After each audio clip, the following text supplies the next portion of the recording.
This is Darren with Reboot Congress, and I'm here today with Ed Martin. I was going to ask him a few questions.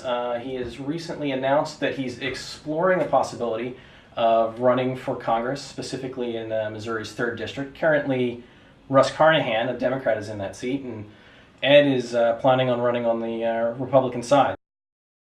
Tell me a little bit about your experience. Where have you worked before? Well, I actually...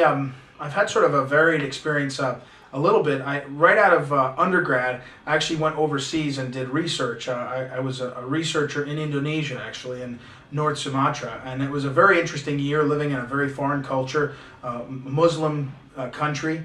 And I found that very, very interesting. And I spent some other time overseas teaching English and also studying. And I love that. But then coming back home and back in America, I really felt like I wanted to use my skills, and I like to read and I like to communicate, whether it's writing or other things. So I actually went to law school in St. Louis, at St. Louis U.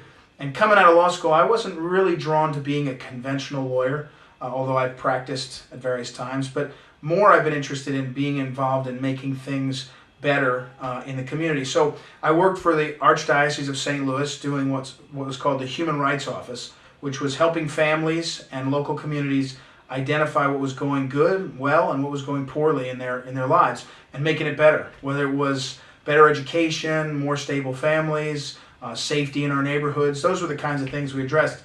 Then I went and I did practice law at various times, but I ultimately ended up starting a law practice that gave me an opportunity to defend and fight for people that were really being wronged.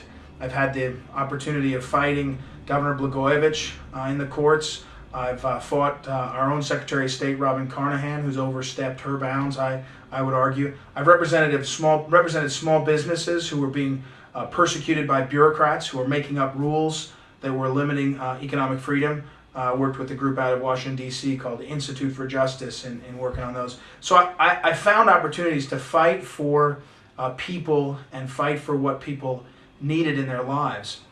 I went to the St. Louis City Board of Elections, and I was instrumental, a part of a team, Democrats and Republicans, that really got our elections cleaned up. I think people are much more confident that voter fraud is less common, although it still exists, and we were able to fight there. And then I've worked for the state of Missouri. I was chief of staff to the governor.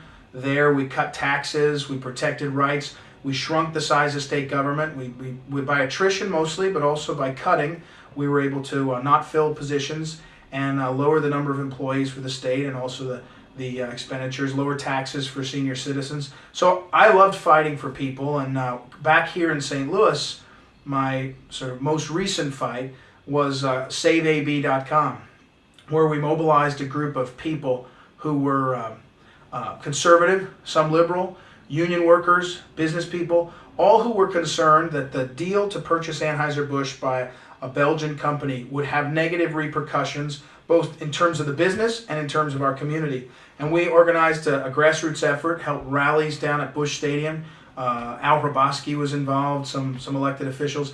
85,000 people signed our online petition. We had t-shirts, bumper stickers all over, and we fought and fought and fought. Now, we didn't win that fight, but we got our voices heard, and we elevated the voices of the common men and women who were so concerned about what was going on in their community.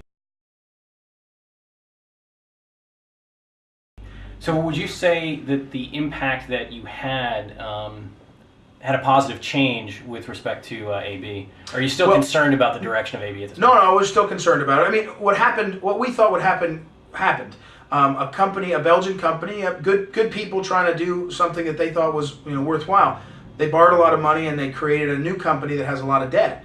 And when you have a lot of debt like that, held by other companies and other banks, you have to cut. So it's just transformed a company that we thought, Anheuser-Busch, had a certain mindset and a certain way of doing business. It's not bad for it to be a different company, but it's a negative impact on our workers. They've cut way back. But here's the point. Good leadership that I've observed helps raise the voices of those people around him or around her. That's what leaders do. And they lift those voices. And even when the voices are heard but not heeded, there is a value that's done. And that's what America's about. That's what St. Louis and Missouri is about. And that's ultimately what the 3rd Congressional District should be about. The 3rd Congressional District is one of the richest in diversity as well as background and history in our country. And right now, the voices are not being heard in a way that helps its citizens, it gives respect to the citizens, and helps transform America.